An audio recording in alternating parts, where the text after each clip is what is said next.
jërëjëf mbokk yi dal leen jàmm ci suñu jotaay le point corona fii ci télévision Futur Média li ñu koy defee bés bu nekk ñu ñëw waxtaan ak yéen tolluwaayu jàngoro ji ci biir réew mi waaye jotaay bi tàmm nañ di leen ko fàttali li ko tax a jóg aussi mooy xool njeexital lu jàngoro ji am ci suñu dundin suñu nekkin ak suñu ëllëgu réew mi ay pàcc yu bari la ñuy jël di ko waxtaanee tey bi ñuy waxtaanee wax dëgg fa yàlla am na ci njariñ lool ndax xëy na bu ñu ko sóoroon démb danañu mën a permettre ñu gàttandu lu mel ni ki feebar bi wala leneen sax luy ñëw ci kanam te di doon gàllankoor recherche et innovation la ñuy waxtaanee te tey àdduna bi ñëpp dañoo wëlbatikuwaat dellu ci gëstu ndax bu ñuy gëstu sax lu jëm ci garab bu ñuy fajee feebar bi recherche la bu ñuy gëstu wàllu vaccination ñàkk yi recherche la dooleel ko waaye bu dul loolu feebar bi dafa indi loo xamante ni lu bees la ci àdduna ndax feebar jóg ñu ne yamatu rek ci wàllu kër docteur waaye tënk na économie àddina tënk na dundinu doomu aadama yi ndax tolloon nañ jamono boo xam ne 7 milliards yi doomu aadama ak lu teg la ñu confiné woon tey confinement yi mu ngi tàmbali di deñ ci réew yu bari nga xam ni kon loolu tënkoon na àdduna tënk boobu nag foog ñuy gëstu ci nit ñi bu ñu tënkoo naka la ñuy continuer activités yi di dox te loolu recherche ak innovation yeesal moo koy may nit est-ce que suñu réew dina ci def ay jéego est-ce que am na ci place suñu gëstukat yi nekk ci enseignement supérieur te nekk ci santé nekk ci wàllu industrie nekk ci génie yeneen ak yeneen am nañu ci wàll ki ci gën a yey la ñu fi dalal maa ngi ciy ñëw léegi lu ko jiitu waa Kër Docteur defati nañu situation bi nga xamante ni nii feebar bi am na ko ci réew mi bi mu fi duggee le 2 mars la fi feebar bi dugg test yi yaatalati nañu ko ndax testé nañu lu tolloog juróom-ñeenti téeméeri nit ak juróom-ñett fukk ak juróom-ñeent 989 test doomu jàngoro ji feeñ ci téeméeri nit ak fukk ak juróom-ñeent yokk ci li fi nekkoon démb kon limu ñu tëdd ci kër docteur ñu leen di toppatoo mu ngi toll ci junniy nit ak ñeenti téeméer ak ñeent fukk ak juróom ku leen waxul nag xam ngeen ni bari na ndax capacité wu Sénégal ci ay nit yu tëdd hôpital ñu leen di toppatoo bu ñu demee bay lim junni ak lu teg ci benn feebar rek ñu xam ni bari na ndax en temps normal sax xëy na attanuñu junni nit yu tëdd ci hôpital ak lu leen mën di daal feebar bu mu mën di doon rawatina ñu ne benn feebar bi moo tëral junni nit te ñooñu nekkuñ ci ay kër ci hôpital la ñu nekk te hôpital foofa waaye tëdd lal la. est-ce que suñu capacité sax junniy lal yooyu amuñu ko moo tax ñu war a gën a góorgóorlu ci xeex bi du ñett du ñeent benn la walla ñaar muy di raxas suñuy loxo di set fu ñu génnee bu ñuy dugg ci kër yi bañ koo wàlle bañ koo wàllante ñaar yitte yi ñu wàññi ko ndax ba léegi saafonte baa ngi ci mbedd mi gis nga nit ñi mel na ni am na ñu bari dunduñu feebar bi te feebar bi dañ ko war a dund nangoo dund ak moom sax léegi la ñuy wax te loolu lu ñu koy may mooy ñuy wattu suñu bopp bu dee ci marché yi la ñu moytu bu dee ci pénc mi la ñu moytu soxla yi bu baree bu dee juróom la ñu dajale ko ci bëccëg bi def ko benn dox ko duggaat ci kër gi toog ndax couvre-feu bi moom mu ngi fi ba léegi yittey guddi gi ba léegi dakk na donte teg nañ ci waxtu woo xam ne gën nañ koo woyofal mbokk yi bu loolu yëpp weesoo nattable jàngoro ji ak la xew bitim réew yàlla nañu ëmp ndax situation yeneen réew ya nga xam ne ñoo ëpp doole Sénégal ci wàllu wér-gu-yaram fuuf ñoo waxatuñu seen wax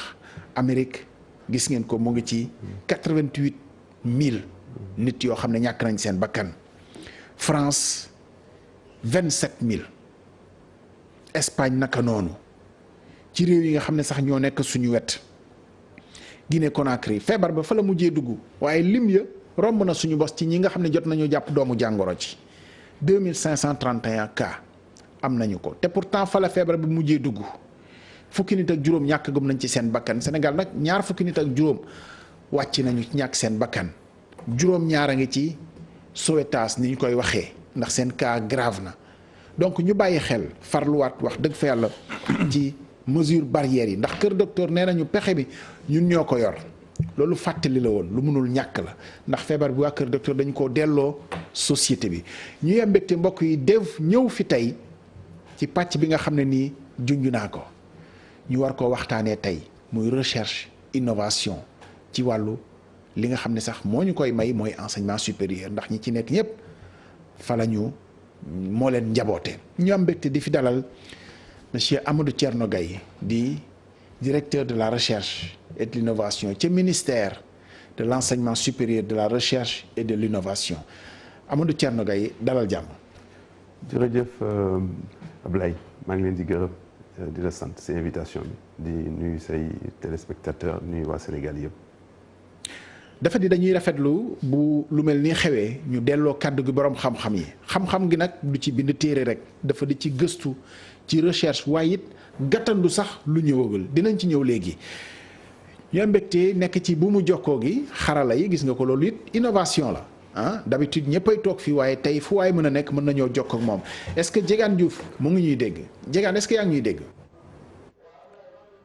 waaw Diegane bu ñu la gisee en visio nga defaraat sa caméra cadré ko bu baax moo ñu gënal ah Diegane Diouf yaa ngi foofu ci Fatick yaay gestionnaire centre de recherche et d'essai bu Fatick dalal jàmm Diegane.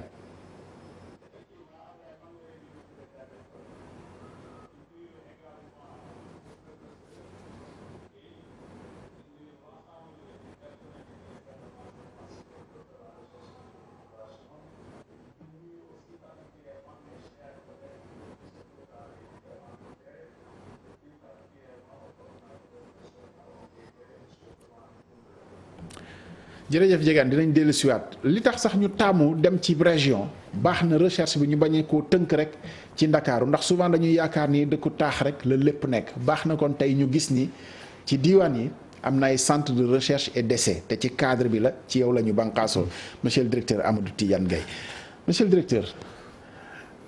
bu ñu leen delloo yëf yi yaakaar ni lépp ci gëstu la war a dem pour feebar bu bees boo xam ne ñëw na kenn xamul nu mu sosoo ba léegi ay wax rek lañ ci am kenn xamagul pexe bi pour saafara ko est-ce que Sénégal day bokk ci wàll woo xam ne da ciy gëstu wala boog dañuy jàpp ni rek am na ñoo xam ne ñu ngi koy gëstu bis bu ñu ci trouver solution ñun ci waax woowu la ñuy wéy ban taxawaay ngeen ci am. jërëjëf Ablaye Sénégal taxawaay bi mu si am moo di bi nga jiital mooy ne. comme dëkk yi nekk ci àdduna bi yëpp dafa leen bett mbas mi dafa leen bett autorité politique yi maanaam ñu jiite àdduna bi ñu jiite réew yi ci réew yu am doole yi am kàttan am ay borom xam-xam ci domaine yu yaatu muy États-Unis muy Chine muy France Allemagne ak ñëpp bett tamit borom xam-xam yi maanaam ñi ooyee chercheur ñi nga xam ne ñooy gëstu bett tamit ñu nekk ci mbirum kër docteur même bu mu demee ba mbir mi xew Chine gis nañu sax ne am na ay sax ay borom xam-xam yu nekk ci réew yu am doole yi yu kon ne woon di ñàkk fulaal mbir mi foog ne daal mbir moo xam ne rek peut-être Chine lay nar a yem te tamit lu yomb mën a xeex la donc mu nekk nag donc lu jaaxal nit ñi jaaxal borom xam-xam yi ba mu tax ni nag bu mu xewee rek bu ñu demee bay rendre compte ne mbir mi ngi ëpp na doole am na doole fépp nag borom xam-xam yi dal di jóg soo xoolee tamit Sénégal autorité politique bi donc président de la République moo njëkk a jóg taxaw mobiliser gouvernement am demander Sénégal yëpp nañ si jàpp bu ñu defee loolu tamit ministère enseignement supérieur bi nga xam ne mooy kilifa wu ministère bi yëpp mooy sunu kilifa ak nekk kilifa établissement yu ñu def recherche yëpp si biir université yi tamit moom moo am mandat wu recherche mission wu recherche maanaam même bu dee am na yeneen organisation ak yeneen yi nga xam ne dañuy def recherche parce que recherche yi ñu ngi si yeneen ministère waaye ministère enseignement supérieur recherche et innovation moom la Sénégal dénk mission wu recherche ak innovation donc moom it mun nañu taxaw xool lu ñuy def ba Sénégal li mu am si ay borom xam-xam lu mu am si ay jumtuwaay recherche yëpp ñu mën koo dajale pour mën a am solution wala mën a taxaw bu am solo si xeexum Covid bi donc si la ñu créé li ñu ooyee observatoire national des sciences technologies innovation en riposte pour la Covid 19 parce que gars yi ne léegi la Covid la ñuy wax. maanaam daal kuréel bi nga xam ne ay borom xam-xam yu nekk ci Sénégal du ma wax ne rek université yi mais université yi gars fa la ñu ëpp lool te xam ne seen xam-xam màcc na wala en tout cas tamit mun na am lu mu jëriñ ci xeexu Covid bi xeex bi sax léegi waaye tamit fexe ba tamit xalaat suba maanaam lan mooy nar a xew ab Covid bu fi jógee ci mbirum koom-koom ak ci yeneen mbir dañ ci dellu ci waat ñoom ñëpp dajaloo di ci ay kuréel di weesantoo ay xalaat di liggéey di def ay lu ñuy ooyee ay notes maanaam di bind seen i kayit ak di joxe ay xalaat pour ministre bi ak gouvernement bi waaye tamit di joxe information pour askan bi di tamit ñenn ñi di liggéey ci yenn domaines yi ci lu ñuy ooyee ay innovation xëy na sax xam naa ne da nga ci dellu si waat donc pour wax la rek Sénégal donc foofu la taxaw te foofu la war a taxaw parce que soo xoolee ne adduna bi leer na naññ ne xam nañ ko sax xam nañu ne progrès soo xoolee li ñuy ooyee humanité maanaam adduna bi ak nit ñi soo xoolee fu ñu jógee soo xoolee avant siècle bi soo xoolee yenn siècle yi ci ginnaaw ñuy doon dundee ak léegi ute na soo xoolee léegi yow mu yaa ngi toll fii di wax ak jegaan bi nekk fële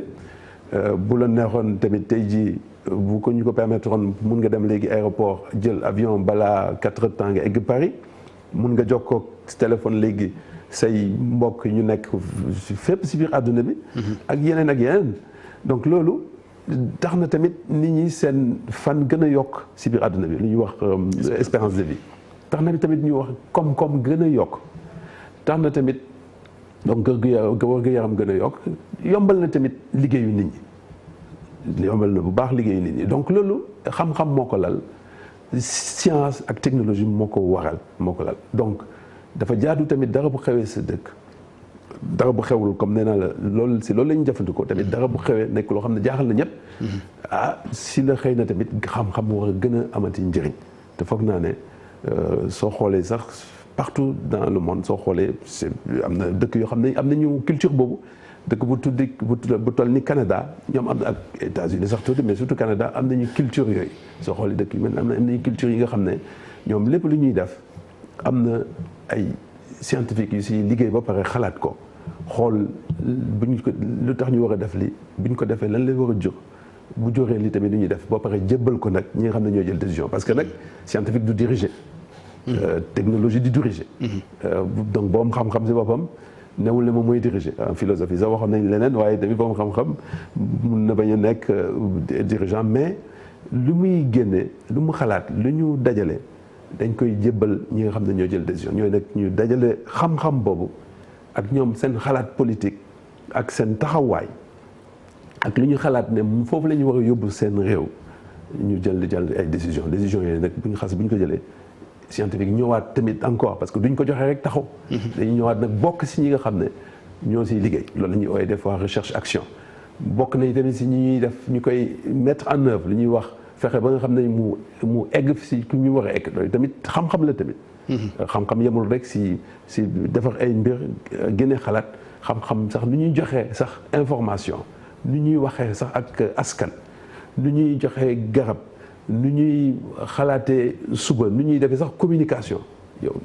tabaarkalla journaliste nga jàng journaliste xam nga ne loolu yëpp ay xam-xam la te yooyu yëpp ay nit dañ siy gëstu donc loolu daal pour wax la ne donc vraiment mbirum gëstu bi am na solo lool. ñu njëkk taxaw ci régler une question presque idéologique philosophique sax pratiquement. après ñu door a xuus ci yeneen yi bu ñu ko réglé ba pare ñu door a xuus ci leneen dañuy wax faral di wax ni est-ce que science bi wala recherche bi c'est universel ndax. bu ñuy gëstu léeg-léeg nit ñi dañuy jàpp ni lan ñu joxoñ rek ci loolu la ñuy gëstu wala boog dafa am ñoo xam ne ñooy joxe tegtal yi pour gëstu yi est-ce que ñun suñu gëstu mën naa sukkandiku ci li nga xam ne moom la ñu am mandarga bu gàtt rek bu ma jëlee recherche ci wàllu garab est-ce que suñu gëstu mën naa sukkandiku ci li nga xam ne nii moom la ñu am mooy suñu baax di suñu baax yi maam ñu gëstoo ci yéegal ko ci kaw mu bañ a doon loo xam ne feneen lay jóge ñu ñuy joxoñ suñu gëstukat itam di ci gëstu ci loo xam ne seeni orientation la ñoom. wax nga lu am solo li ñuy wax question complexe loolu mooy sax xëy na xalaat bu gën a am solo. si soo bëggee xalaat recherche bu amee bëggee am li ñuy wax stratégie maanaam xalaat ne waaw man gëstu bi may bëgg sama dëkk nan lañ koy tabaxee nan lañ koy organiser ba mu gën a am li ñuy ooyee impact maanaam mu jëriñ sa réew jëriñ askan wi tey ak suba parce que il faut pas aussi ñu xalaat ñu fàtte ne gëstu du poy tey rek. gëstu tamit pour tey la. sédd ëllëg sédd bu baax sax ëllëg loolu effectivement loolu gis nañ ko mu nekk faiblesse bu bëri si recherche souvent dans les pays dëkku Afrique yi waaye tamit dëkk yu xaw néew déwla yi sax maanaam recherche bi souvent bitim réew moo koy organiser quand je dis ça bu ma nee sax bitim réew moo di ñi nga xam ne am nañu alal. souvent lu ko def moo di ne ñaari affaire la souvent nu ñuy définir priorité recherche yi dëkk waaye tamit dëkk yu am doole nu ñuy doxale ñoom. parce que nu ñuy doxale tamit parce que gëstu nëbbu la dara gëstu alal la laaj dafa laaj alal bu bëri sax. souvent waaw te léegi nag souvent ñoom. comme seen stratégie recherche tamit te ñoo jiitu si mbir yi te ñoo ëpp ay chercheurs parce que loolu tamit si gëstu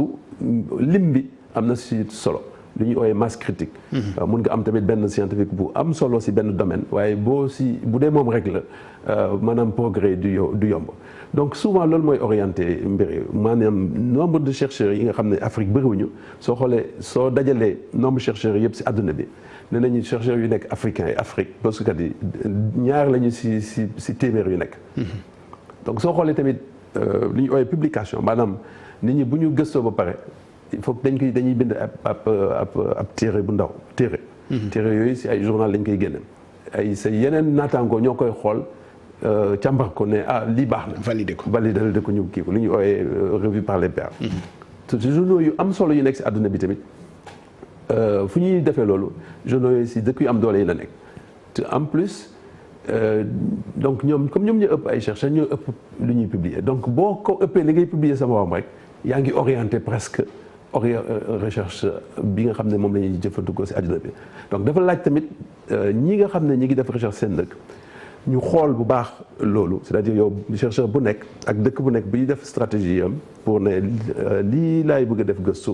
dafa laaj mu xool adduna bi nan la recherche di demee si adduna bi lan moo intéressé nit ñi parce que ñun si monde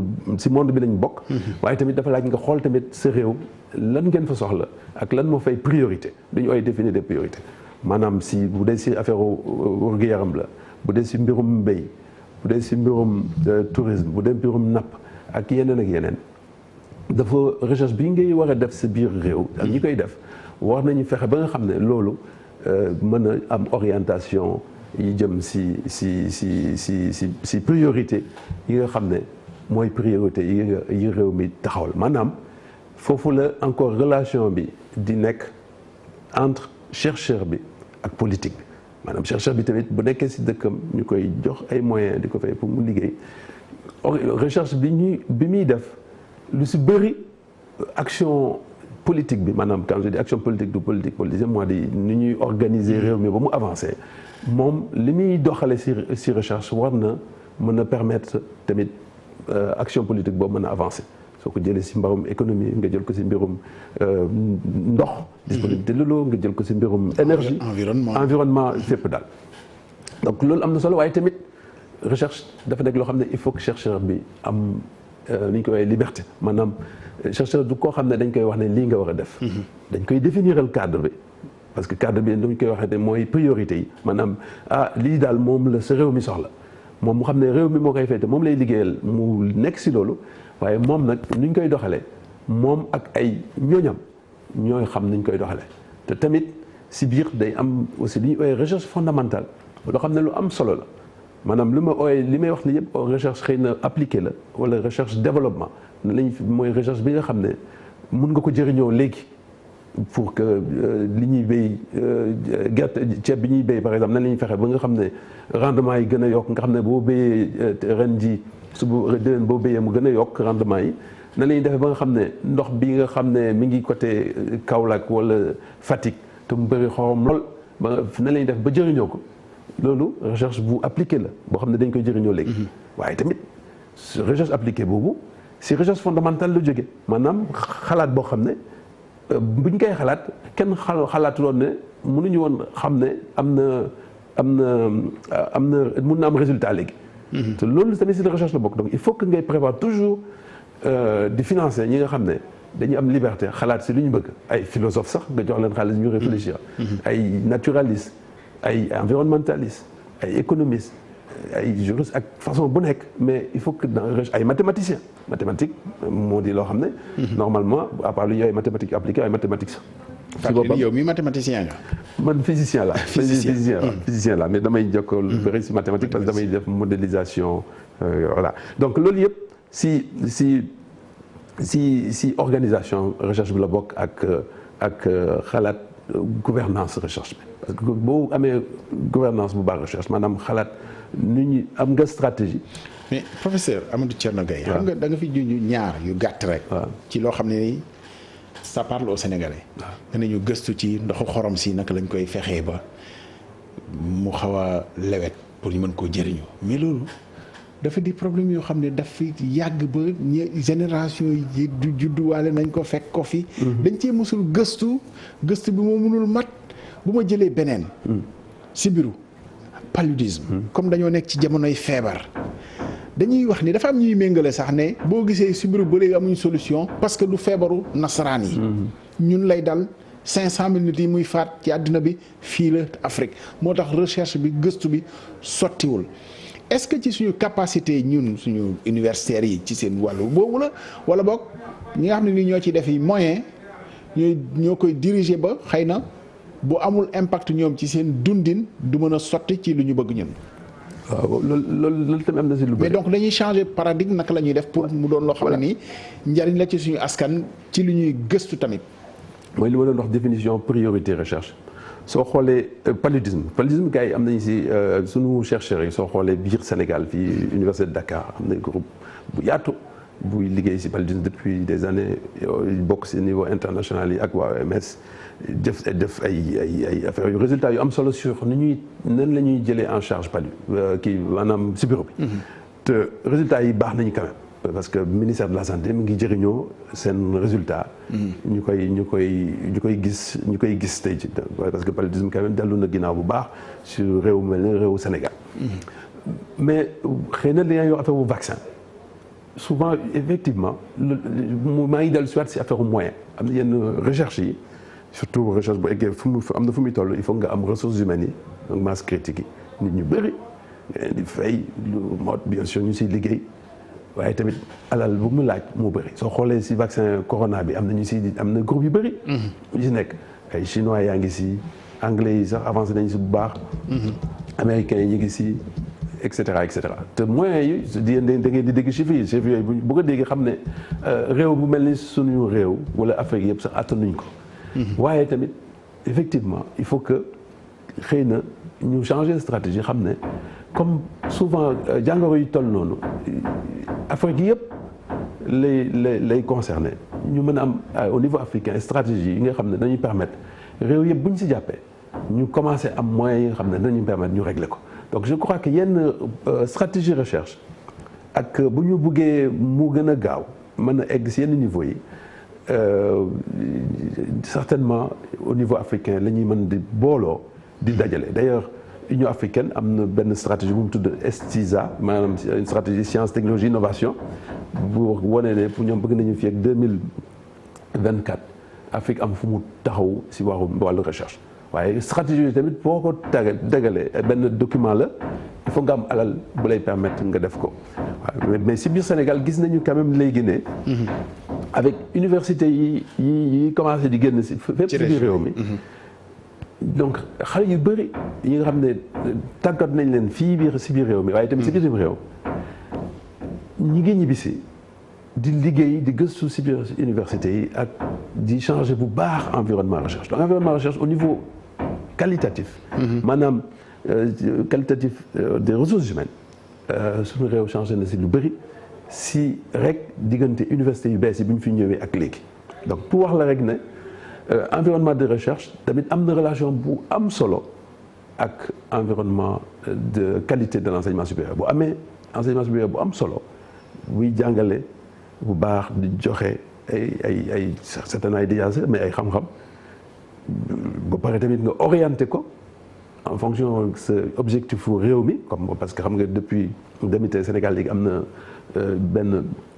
depuis la concertation nationale sur l'avenir de l'enseignement supérieur maanaam sunu njàngale bu dee bi kawe bi nee définir nañ ko gouvernement président définir na ko ne nii lañ bëgg mu dox muy doxalee maanaam il faut que par exemple mbirum jàngale bi ak xam-xam bi ñu jubal ko si mbirum science ak technologie. maanaam di ñu ooyee STEM daal maanaam science technologie mathématique waaye tamit formation professionnelle courte maanaam jàngale yu gàtt. bi nga xam ne xale yi bu ñu ko defee mën nañu am ab xëy. donc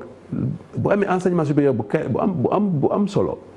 mun nga am xalaat ne sa recherche sax dafay baax. tamit recherche bu baax tamit mooy permettre nga am enseignement supérieur bu baax parce que enseignement supérieur moom mënul dem kanam bu amul recherche parce que recherche bi li ñuy def recherche tey moom la ñuy jàngale suba. parce que mënoo xës di dëkk rek di jàngale li nga xam ne moom la ñu doon jàngale il y a 100 ans wala il y a 50 ans wala il y a 30 ans donc recherche bu active daal en gros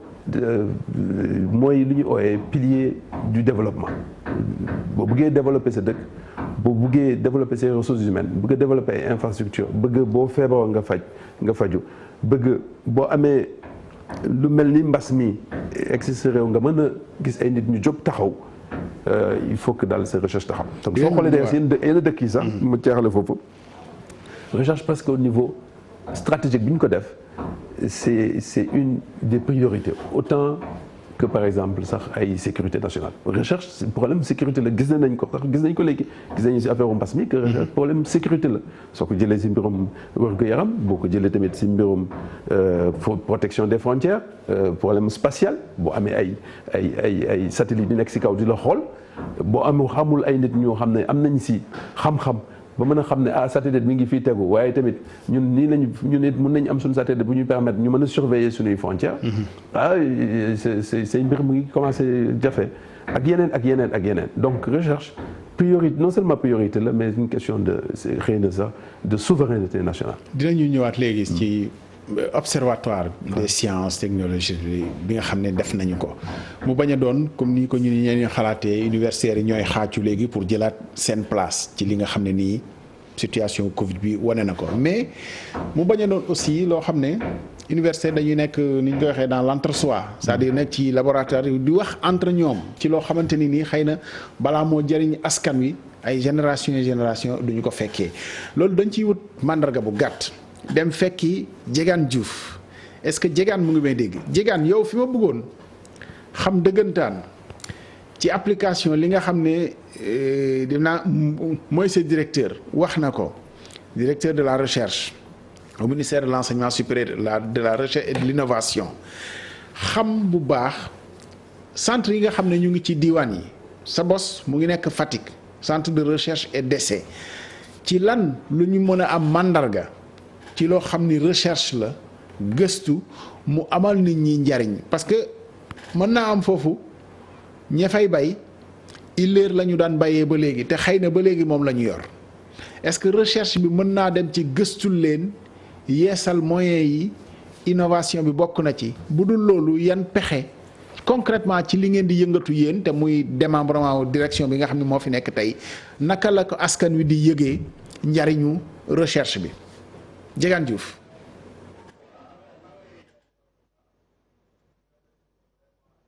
am na solo trop xëy nañ sax mën nañ wax ne bon allo. maa ngi lay dégg bu baax Ablaye yaa ngi may dégg bu baax ñu ngi lay dégg bu baax ñu ngi lay dégg bu baax. voilà donc lii mën nañ wax ne sax dafay yegg ci askan parce que boo xoolee les centres de recherche nekk na ay kër yoo xam ne maanaam dañ leen décentraliser. démembrement ministère de l'enseignement. Diegane alors dafa di soo éviter di bouger. dana ci gën déjà image bi dina stable. mais xëy na dagg-dagg yi am ci son bi dana mën a ñàkk day couper de temps en temps mais def naa li ngay bouger la. li muy bouger la waaw nga def comme robot rek taxaw benn place. ok d'accord voilà. Voilà, donc je disais tout à l'heure que les centres de recherche et d'essai sont des structures décentralisées maanaam ay démembrement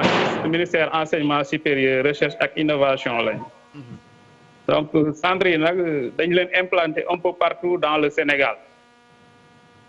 maintenant depuis leur implantation ici à Fatick mën naa wax ne le centre de Fatick a eu vraiment des résultats satisfaisants d'abord dans le cadre de la technologie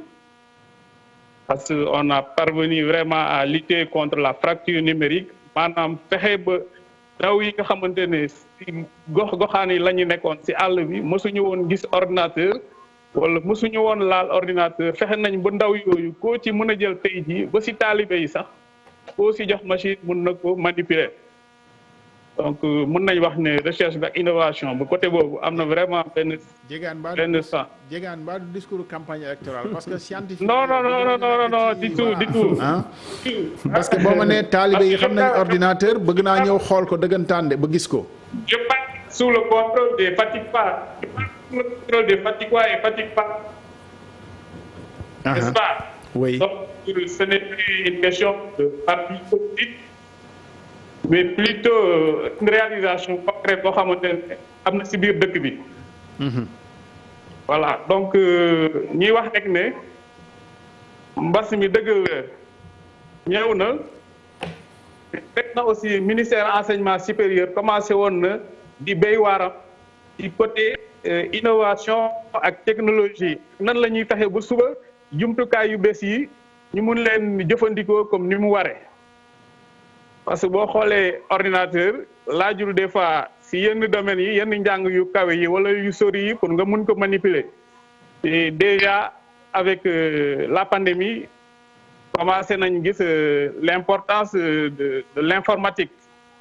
parce que déjà gis nañ les ventes en ligne yi nga xamante ne commencé na implanté wu un peu partout dans le Sénégal et le monde entier donc déjà loolu ku mënul manipuler ordinateur mënul def achat en ligne. N'est-ce pas? Commencé nañ gis aussi l'interconnexion des plateformes de l'État du Sénégal ah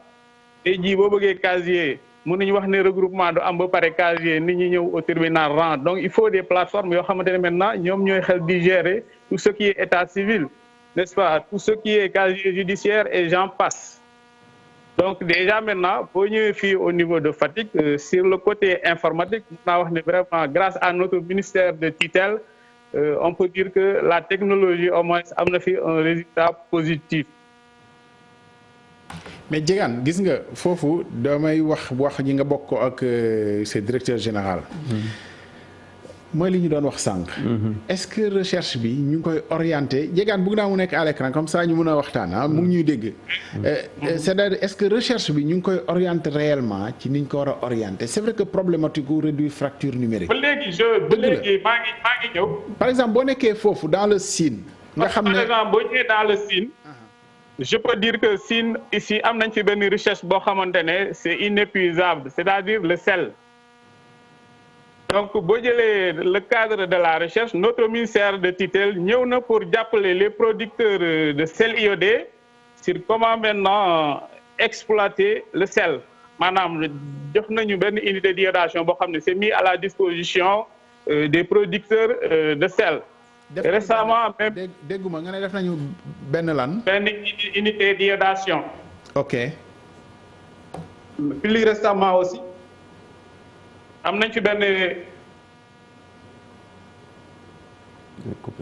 Diegane gis nga xam naa recherche bi eggul foofu ci pour réseau beeg yooyu mais Diegane il faut qu'il revienne parce que. gis nga oui Diegane yaa ngi ñuy dégg. yaa ngi may dégg ah. waaw dafa coupé woon tuuti rek. voilà donc boo xoolee maintenant dans le cadre de la recherche mën nañu wax ne loolu c'est adéquat par rapport à notre localité. parce que pour xam Fatick xam ne vraiment li ñu gën a sonal Fatick mooy xorom si maintenant nan la ñu mën a def maintenant ba xorom soosu ñu mën ko exploiter d'une autre manière afin que maintenant que cela puisse être bénéfique pour la localité déjà ministère bi mu ngi ciy def ay jéego xëy na maintenant bon on peut pas dire que lépp mën na à 100% mais au moins ñu ngi ci pas bi. est-ce que gis nga sur le terrain yi population yi approprié wu nañ déjà institution yi comme CREI bu Fatick boobu centre de recherche et d'essai mais en même temps li ngeen di xelli ci gëstu yi parce que souvent aussi mun nga am résultat gëstu boo xam ne ña ko war a jëriñoo mën nañu réfractaire parce que àndul ak seen gisin xëy na dafay teggi li nga xam ne ni moom lañ am comme aada bëgg leen a indi lu bees est-ce que yooyu ay réalité yu am sur le terrain. bon xam nga des fois aussi la masse mënoo wax ne à tout moment projet boo mënti taxawal excusez-moi dina am ñoo xam ne dinañ ko gëm dina am ñoo xam ne aussi dañuy wax le contraire yaa ngi dégg. ñun nag des fois fii à notre localité bu ñu demee ba gis njëriñ bi si la ñëpp di doog a gën a daw si mais des fois loo gis nit di ko mébét des fois au début des fois day métti trop parce que souvent il est seul dans la tâche et cetera mais bu ñu ñëwee ba gis ne léegi maintenant am na njëriñ si ngay doog a gis maintenant ñu bëri doog a ñëw et cetera.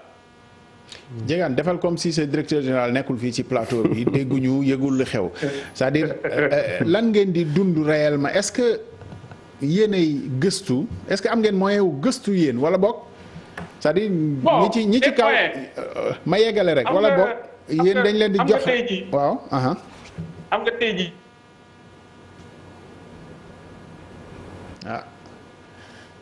monsieur le directeur gis nga réseau bi gis nga yooyu ñu war a gëstu la même si c'est des opérateurs privés. tey jii exemple unité d'iodation bu fi ñëwutoon ñun duñu xam sax nan la ñuy taalee duñu xam ban dose nga war a mën a def pour respecter l'iodation et j'en passe donc maintenant peut-être buñ ñu dollee aussi mën nañ jël mais bu fekkee aussi peut-être moyens yi noonu la toll ñu xaar rek xam ne saa yu amee bon je pense que le ministère ne va pas tarder à débloquer parce que c'est des structures étatiques yoo xam ne c'est à vocation sociale ñi fiy jàngee lépp loo xamante ne waaye daf ko fiy defee c'est à titre gratuit yaa ngi dégg donc c'est le contribuable bon noonu lay demee mais c'est l'État qui supporte tout donc déjà loolu mën nañu wax ne les moyens ne sont pas suffisants wala moyens amul et cetera lu mu bon daal notre ministère de tutelle am na ay jéego yoo xamante ne mu ngi ko ciy def te ñu ngi ko ciy jaajëfal parce que bu ñu amee résultat aussi c'est grâce à ces moyens mis à notre disposition bien vrai que maintenant bu fekkee mën nañ dolli moyens yi aussi c'est toujours bien mais quand même on va pas dire que ministère bi joxuñu dara Ablaye yaa ngi may dégg. nga des ak ñun ñu ngi ñëwaat léegi monsieur le directeur gis nga ko. problématique yi nga xam ne moom lay poser bon voilà poser ko directement mais problème moyen de recherche pour gëstu. Le problème se pose au niveau même seen structure yi nga xam ne yéen a nekk dara nañ fi ay scientifique ñu ne leen waa lu tax gëstuwu leen ci mbiru feebar bi pour ñu dellu soit ci cadre feebar bi lu tax njëkkeewu leen gëstu le professeur Raoult gis ni chloroquine mën na ci feebar bi dara ñun xanaa amuñu ay chercheurs yoo xam ne ni mën nañoo gëstu te xam nañu chloroquine bi lu tax njëkkuñu ko ci solution boobu ñaareel ba xanaa war nañoo mën a gëstu ba xam ci njort bu rafet feebar bi ba mu duggee ci yenn réew yi fukki fan ak juróom def na fa dégâts fay def ñun ñu ngi sant yàlla ñaari weer ak lu teg a ngi nii mu ngi fi ñu ngi bëreeg moom waaye ëppagul loxo ba léegi xanaa waruñoo mën a gëstu ba yaakaar ni xëy na ci ñenn ñi niñ ko xel ñu naan niwaakin la lu bari mu des ci suñu yaram ak yeneen wala boog ñun ni ñu bindoo tax na feebar bi mënul ci ñun lu bëri est-ce que suñuy gëstukat yi mën nañu recherche bu wàll boobu tontu bi moo nekkoon mais recherche ay moyens la te amuñu moyens yi mais est-ce que mën nañoo yem ci loolu rek ci moyen la te amuñu moyens yi. non loolu am na solo je sais pas ndax mën naa compléter bien sûr yàlla mu doon wax ci CREI pour wax CREI centre de recherche et d'essai comme bu nekk bu Fatick du ñu tur bi sax noonu la mais du ñoom ñooy def recherche ay structure lañu ñu def yu ministère enseignement supérieur def si réew mi yëpp partout au Sénégal il faut na 24 lañu léegi te si dañuy collaborer ak collectivité yi maanaam bu nekkee Fatick ministère bi dafay kii bi nu mu tudd mairie bi mooy joxe bâtiment bi fonctionnement bi ministère bi indi ressources humaines yi formé leen comme ñu mel ni Diawara Diegane di leen fay ba pare ak matériel bi léegi région bu nekk en tout cas localité bu nekk moom mooy définir lan la bëgg ñu defal ko lan moom am solo lu am solo loo xam ne mun na jógee ci recherche ak ci technologie te mu amal leen njëriñ par exemple boo gisee Géejawaay am na benn mun nga comme so wala maa ngi dellu si taar yi boo demee da nga ko gis ñoom dañu orienté seen CREI si mbirum transformation agroalimentaire. bu demee même xëy na tey wala suba da nga fekk jigéen ñi heure bi fees fa del jigéen ñi quartier yi am ñu leen di jàngal sur 1 semaine 2 semaines nu ñuy defaree nu ñuy transformer par exemple boo amee dugub nan ngay mën a soppi def ko leneen. ba jaay ko nan la ñuy defaree soow. nan la ñuy defaree saabu. nan la ñuy defaree vinaigre eau de javel yooyu dañ leen ko jàngal te da ngay gis liste dañuy bindu. du ñu fay dara. bindu seen waxtu bu jotee ñu oo leen ñu formé leen bu ñu paree ñoom ñu dem am na ñoo xam ne sax léegi ñu ngi siy def seen i di ko defar bay def seen commerce donc objectif bi du recherche ñun affaire recherche la ñuy mooy suñu liggéey waaye l'objectif moo doon ne rek ñu am ay structure du ñuy wax de valorisation de la recherche maanaam recherche bu ñu ko defaree ba mu sotti xam nga loolu nekkatul recherche nan la ñuy def ba mu jëriñ directement askan wi donc foofu am na loolu am na ñoo xam ne comme Fatick Guédiawaye aussi ñi nga xam ne dañoo choisir ne numérique la ñu bëgg maanaam dañu bëgg xale yi xarala yu bees yi. yi nga xam ne dafa am solo lool bokk tey jii ku ko maîtriser wul dafa mel ni jànguloo. bokkuloo ñu fexe ba ñu voilà donc li mu wax am na donc dañuy jël ay listu xale yi ku bëgg si kii bi ku jàng ak ku jàngul école nag maanaam ñu dem école ak ñu demul école ñëpp ak quel que soit les âges am na ñoo xam ne sax dañuy def multimédia. am na ñooy gis soo demee géej waaye da ngay gis ay xale yu ñu fa nekk yoo xam ne CREI bi lañ jàngi tey jii mën lañ la defal ay site internet mën lañ la defal benn rajo YouTube ak wala télévision YouTube et cetera donc affaire yu am solo la yoo xam ne mesuré guñ sax impact bi. te CREI ñi ngi fépp Sénégal ba yu Médina Yoro Fula foog naa ne sax su ma juumul bu CREI boobu rek la gouvernement bi tabax parce que yeneen yëpp. municipalité ñooy indi kii bi donc dafa laaj nag et puis action bu intéressante la parce que dafa dajale structure centrale bi nga xam ne mooy ministère à travers la direction générale de la recherche ak les collectivités ak population ñu ànd pour que technologie bi nga xam ne am na solo rek ñu indil leen ko par exemple Guédiawaye am nañu lu ñuy ooyee découpeuse laser maanaam ñi nga xam ne dañuy defar ay ude defar ay dàll dañ koy def ñuy def sérigraphie tagg bi jub xooj voilà et cetera et cetera Thiès par exemple am na ñoo xam ne jàngal nañ leen fa si CREI Thiès ay sourds-muets bon je ne sais pas comment traduire ça de façon daa ñi nga xam ne dañuy ñëw voilà bon seen kaddu voilà seen dégg-dégg neexul voilà ñooñu lañ fay former jàngal leen nu ñuy defaree nu ñuy monter pas defar ordinateur mais nu ñuy monter ordinateur dañuy indi ordinateur def ko ay pièces teg ko ñoom ñu jël ko monter ko donc loolu CREI njëriñ boobu la am donc nan la ñuy fexe ba nga xam ne technologie mën a dugg si biir askan wi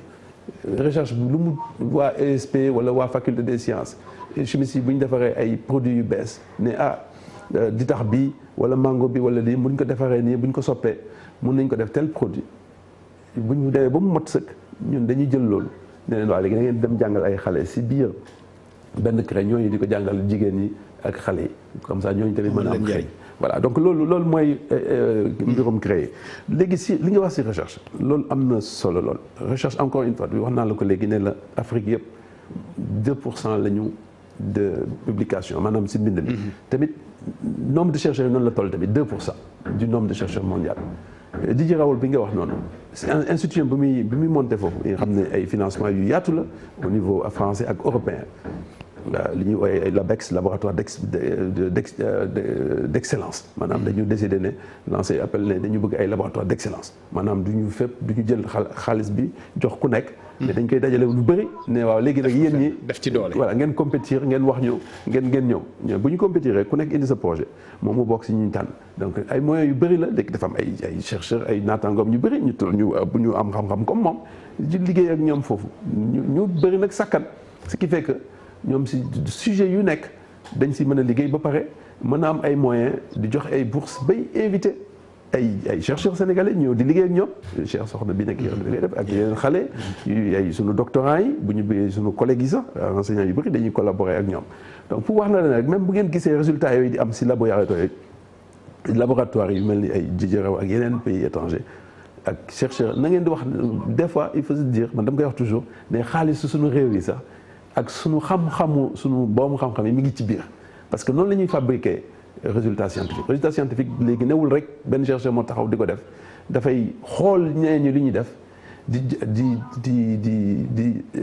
di waxtaan ak di weccoog xalaat ñeneen yi ñu ba mën a am ay résultats mais malheureusement nag souvent ni ñuy négliger Afrique si affaire bu bëri si économie tey jii boo nee Afrique rek ñu ne Afrique dafa ndóol par rapport je veux dire nu ko communauté bi di gisee soo xoolee même si corona bi sax ñëpp a ngi doon yow xam ne Afrique xam nañu ne moom fii la ñuy yàqoo kenn xalaatuloon ne Afrique mun na taxaw mbir mi sax jeexagul dañu wax ko ne mais mun na taxaw am ay borom xam-xamam parce que si corona bi lu mu wone ne amul benn dëkk bu ñëw dem jàppale beneen dëkk. gis nga ne fii kenn talu kenn sa morom bi donc wane ne mais bu doon loo xam ne dalul woon ñëpp xëy na tey jii da ngay gis ay borom xam-xam yu jóge bitim réew ak borom alal ñëw taxaw ne Sénégal ñëw leen ñu wala ñu koy defee. waaye xëy na sax loolu chance la parce que kenn ñëwul ne Sénégal def leen nii donc stratégie bi gouvernement moo ko définir ak borom xam-xam yi nga xam ne am na leen gouvernement bu amuloon borom xam-xam yooyu chercheurs yu fi nekk bu ñu liggéeyuloon avant ba am ay résultats xëy na duñu mën a aussi conseiller gouvernement bi bu mën jël ay mesures pour mën a xëy na liy dëgg aussi mooy ñàkk nañoo fullaal en tout cas démb lu jiitu ñàkk nañoo xëy na fullaal wala jox gëdd xam-xam bi nga xam ne nii moo fi nekk boo jëlee li may gënal mooy ñu jël ay exemple ci wàllu gëstu ci phytothérapie fajum cosaan bi par exemple ku ne xam na ni réew mi bon bàkkul ñi nga xam ne nii ñoom ñoo ci nekk te ñuy ay universitaire di ay savant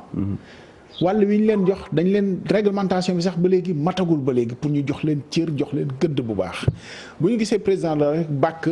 fajum cosaan bu jógee go Madagascar est-ce que ça annonce des lendemains meilleurs pour li nga xam ne nii ñun moom la ñu am te xëy na mu jaaree ci yoonu artémisia organique bi nga xam ne nii waa Madagascar ñoo ko def te ñun ñu am ay chercheurs am ay scientifique yoo xam ne nii xam nañu ko mën nañu koo def est-ce que loolu mën na doon yoon pour finalement ñu fulaal chercheurs yi ak li nga xam ne nii moo nekk fii ci biir réew mi. li nga wax am na solo lool Ablaye si mbirum phytothérapie maanaam faj bi nga xam ne dafa day jëfandikoo mbirum gàncax bi fi nekk ak li nekk si réew mi dafa xëy na lu ma xalaat personnellement si domaine yu bëri tamit xam na noonu lay demee saa bu ma ko fi tuddee nag rendre hommage professeur Bassène mais à travers lui ñi muy liggéeyandoo ñëpp voilà. waaw léegi je pense que loolu tamit xëy na dinañu du ma ne sax xëy na war na mën a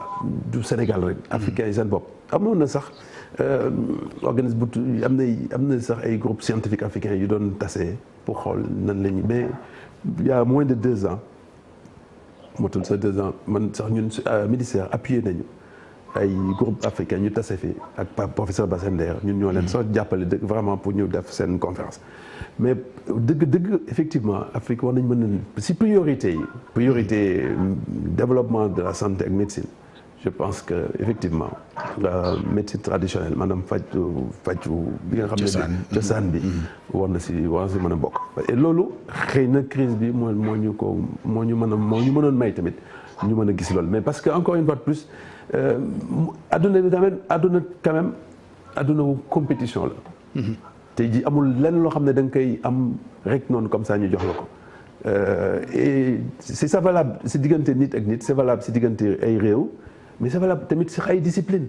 tey jii boo xoolee même discipline scientifique africaine lu tax du dem parce que financement yi moo dul bëri encore une fois de plus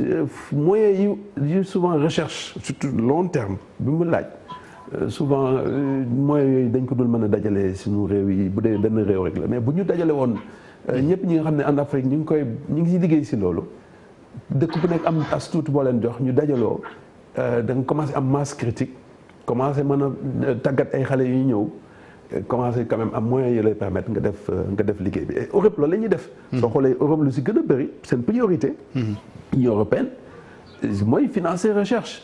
c'est lu ñuy gën a def lu gën a am solo souvent recherche ak innovation la ñuy gën a financer mais réew bu nekk da nga koy def soo xoolee dëkk yu bëri yu mel ni ay France ak ñeneen at yi passé commencé woon nañu di wàññi bu baax ni ñuy financer d'ailleurs français yi dañ ko doon wax wàññi bu baax ñoom seen bopp xam nañu ne nee nañu ñun loolu war nañ ko soppi parce que lu ko doon financer recherche lu gën a bëri mooy doon Union européenne yi nga xam ne doon def ay milliards ak i milliards nga xam ne même ñun ñi sax ñun chercheurs africains yi dañuy doon dem bokk ci équipe de recherche ak chercheurs européens di liggéey si ñoom li ñu bëgg ñu liggéey am na des fois appel d'offres yi nga xam ne si Afrique lay jublu waaye tamit pour wax la ne rek souvent ku am xaalis li ñuy wax ki paye commande maanaam ki jox xaalisam alalam moo lay wax ne lii laa bëgg nga seet donc loolu nag il faut que en tout cas pour certains domaines yi nga xam ne intéressé wul communauté internationale bi africains yi seen bopp ñoo mën a dajale rek dajaloo seen biir ku nekk indi sa tuuti ngay mën a indi pour ñu mën a pousse mbir mi si kanam. mais dafa mel ni yéen a moom jegaan maa ngi ñëwaat ma taxaw tuuti rek ak directeur général maa ngi ñëw léegi ma taxaw ak directeur général de la recherche et de l'innovation du ministère de l'enseignement supérieur de la recherche et de l'innovation Amadou Thierno Gaye mooy suñu gan fii ci plateau bi Diegane Diouf nekk en visio.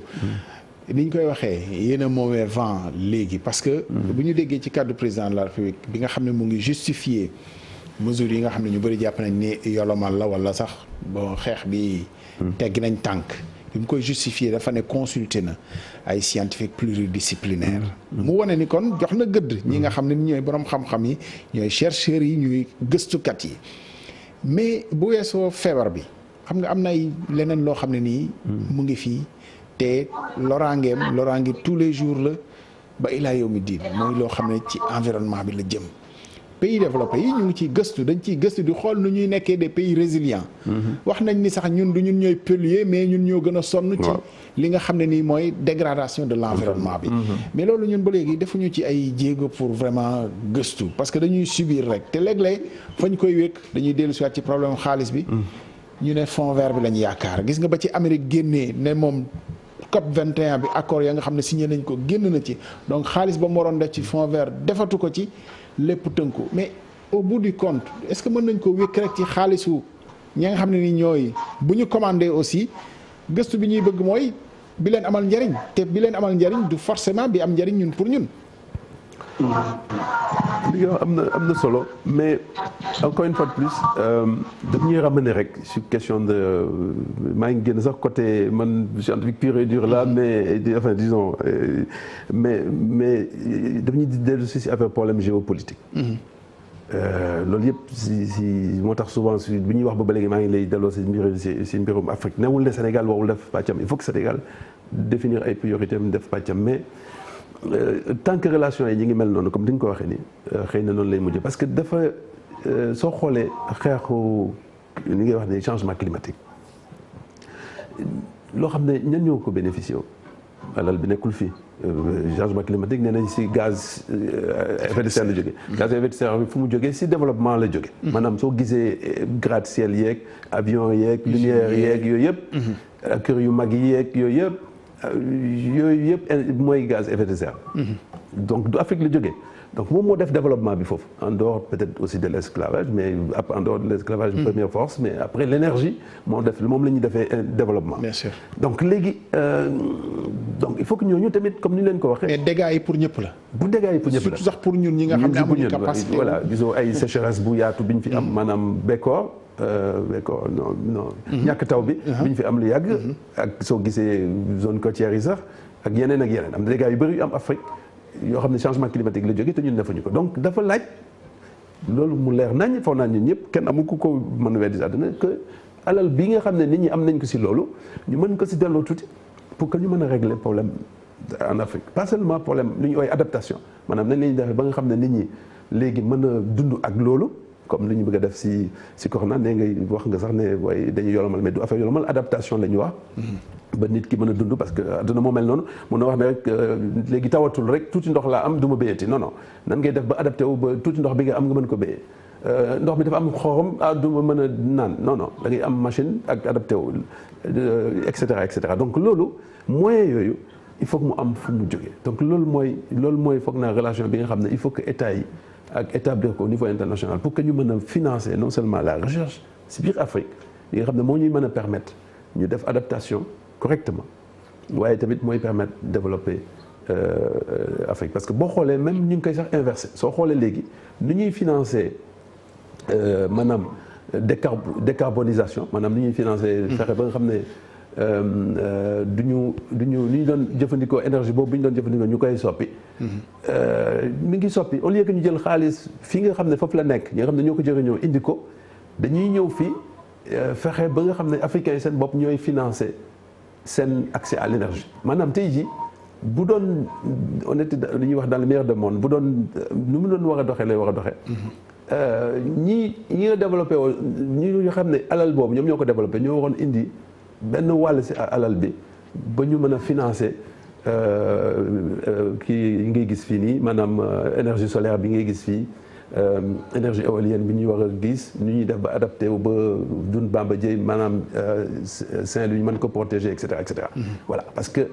moyens yu laaj pour adapté wu nit ñi sax calculer nañ ko Banque mondiale calculer nañ ko état africain yi amuñu moyen boobu. Mais nag ñu dellu si waat si recherche bi recherche mënuñu taxaw mais amuñu moyen rek duñ ko def donc léegi il faut que tamit et loolu la ñu affaire bi wane Covid bi et donc kontaan nañu loolu si président lu mu si jot a wax d'ailleurs si fin discours am bi mu leer nañ ne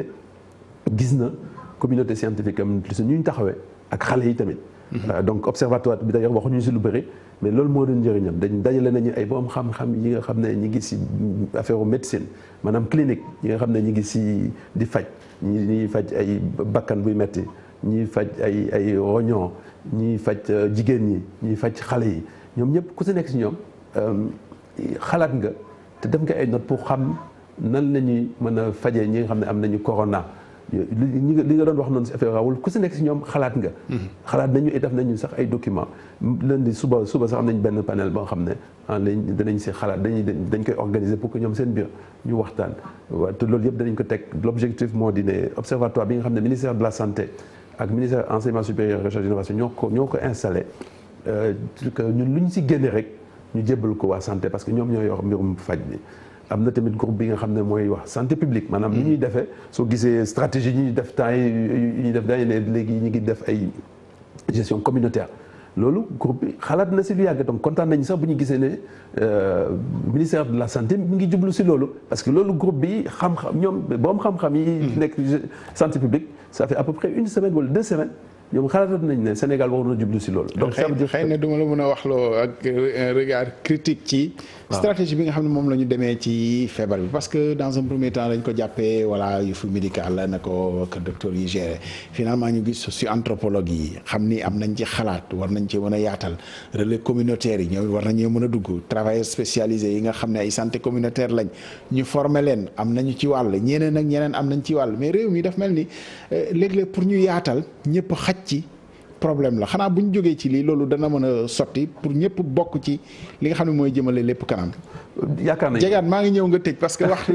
recherche bi dafa yaatu tellement bëggoon naa woon ñu wax ci santé environnement innovation ak yeneen mais xëy na daam yeneen jotaay dinañ ci ñëwaat. jël ko point par point xëy na ñu gën ko développer. maa ngi ñëwaat léegi directeur nga daal di tëj jegaan. yéen bu weesoo comme du yéenay recherche mais yéen a nekk relais yi sur le terrain pour appliquer nan la ñuy def ba gars yi gën cee gis seen bopp waa régie ñu ngi may wax nag waxtu yi fi mu toll nii moom daj na xanaa ma bàyyi la rek. li ñuy gën a def daal mooy xanaa ñu gën a renforcer moyens rek bu ne mën na nekk. parce que plus les moyens sont disponibles plus aussi gars yi mën a gën a gis seen bopp parce que boo jëlee comme ñun à Fatick la centre bi ñu yor par exemple salle bi xawul mag noonu maanaam mu ñu accueillir plus de 30 personnes. donc bu ñu amoon maintenant beneen salle boo xam ne mën na accueillir plus que ça donc je pense que dina gën a doxal affaire yi waaw donc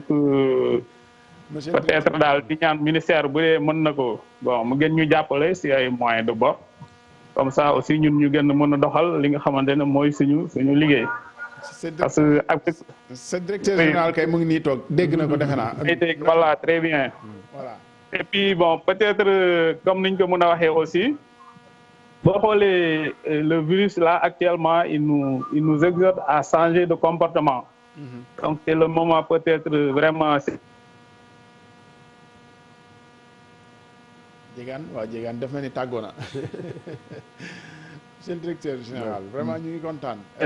prouver comme quoi maintenant il faut ñu respecter les mesures donc il faut ñu jéem a respecter mesures yooyu. sinon buñ ko deful aussi xeex bi du fi gaaw a jóge. waaw du fi gaaw a waaye ñaan aussi nit ñi ñu jéem a fexe aussi gën a gëstu li jëm ci xarale yu bees yi parce que fi ñuy jëm aussi xarale yooyu ñoom ñoo ñuy permettre aussi ñu mën a lutter correctement ou bien mën a nekk face au virus avec l'apprentissage à distance les cours à distance et autres là je pense que ku nekk di nga mën a toog sa kër aussi def sa liggéey comme ni nga koy defee maa ngi nii par exemple dans le plateau alors que maa ngi Fatick ak yeneen yoo xamante ne aussi xarala yu bees yi ñoom ñoo ñu koy permettre. merci beaucoup Diegane Diouf merci pour la disponibilité en tout cas ñu lay gërëm bu baax foofu ci Fatick ci CREI bu Fatick centre de recherche et d'essai bu Fatick dépendre ci direction générale de la recherche et de l'innovation bu ministère de l'enseignement supérieur de la recherche et de l'innovation monsieur le directeur xanaa affaire yi du mujjee xaacu bi nga xam ne xaw na feeñ temps yi entre universitaires yi xaacu enseignement supérieur la ñu bokk ci ñi nga xam ne ci wàllu médecine bi lañ nekk di émarger enseignement supérieur nekkaale aussi ministère de la santé mais bu waxtu kii jotee ñu wone ni enseignement supérieur la ñu bokk xaacu boobu j'espère que observatoire bi xëy na du mujjee ci yooyu. non observatoire bi dafa naa ci loolu sax bon xëy na nit ñi ñoo ko xalaatee noonu mais bon ñoom médecins yi loolu la ñuy ooyee ay bi appartenant maanaam ñoom ay professeurs dañu université donc seen université moo leen fay xam nga université dafa nekk ay établissement autonome ministère moo leen njoboote mais établissement autonome la ñu léegi di liggéey quand même pour santé parce que li ñuy liggéey affaire santé la santé nag ministère de la santé moo koy gérer donc léegi ñoom si ñaar loolu la ñuy si ñaar yooyu la ñuy nekk seen mais xam nga universitaire chercheur moom dafay am liberté de ton ak d'action mais tamit après dañ koy organiser am koo xam ne moom mooy décider moom mooy wax ne nii la ñuy def et cetera léegi nag professeur bi nekk si ni ñuy fajee malade bi loolu professeur médecine bi moo koy décider moom moo koy xalaat léegi nag dafa nekk ne rek àdduna benn xel du doy te heureusement science ku nekk doo ne rek yow yaa am monopole bi moo tax tamit observatoire bi ñu dajale nit ñi scientifique yi par exemple boo xoolee domaine j'ai parlé tout à l'heure clinique wax naa la léegi santé publique mais aussi am na benn groupe buy def recherche fondamentale et appliquée ñooñu sax xalaat nañu seen biir avant même artémisien bi nga wax noonu commencé nañu di liggéey si ay protocole di xalaat nan la ñuy def ba utiliser gàncax yi ki ñuy am ci dëkk bi pour mën a apporter ay solutions donc dafa nañu loolu te loolu yëpp après bu ñu ko paree waa si hôpitaux yi lañ koy dem di appliquer ak seen i morom yu nekk seen collègues yi nekk foofu ak médecins yi fa nekk. donc heureusement wax sax ci seen étudiant wu école polytechnique nga xam ne créé nañu inventé nañu robot boobu nga xam ne mën na remplacer infirmière bi nga xam ne mooy dem di risquer am contamination. feebar bi mën na bu gënoon a graaw feebar boo xam ne bu ko ni jegee mu wàll robot boo xam ne mooy yóbbu matériel bi je pense que c'est très important mais yooyu yëpp. développer ko xaalis moo koy développer bu ñu ci defee benn prototype il faut beaucoup de moyens pour multiplier ko bu doon dëkk tubaab lañ ko inventé kon tey law na ba tas yooyu aussi ñu taxaw ci. waaw loolu bëgg naa si taxaw en 30 secondes pour wax la voilà relation bi nga xam ne waaw loolu la ñu war a léegi établir entre ñu ngi si doon liggéey sax entre justement la recherche ak l'entreprise. parce que li ngay gis ni c'est innovation yi jox nga bi exemple mën nañu jox yeneen exemple yu bëri yu feeñ mais ñi ngi fi woon déjà yoo xam ne normalement. ay début d'entreprise lañ. parce que yow yaa ngi wax robot bi tey jii bu ñu mënoon dajale xale yi ak tuuti financement ñu dem mais en fait ak ñi nga xam ne entreprise dañu nekk dañu bëgg a def production mun nañu wax ne mun nga créer tout de suite benn entreprise buy produire ay robots biir Sénégal. bien sûr ak yeneen domaine ñoom am na ñu fi defar ay robots yuy nettoyer ay plaques solaires. am na ñu fi defar yeneen ay gel yi gis nga ko distributeur de gel même CREI ñu ngi doon wax léegi CREI Guédiawaye seen biir foofu rek waxuma la université defar nañu fa benn machine de lave-mains automatique gis ngeen ko aussi et cetera donc daal génie bi mi ngi fi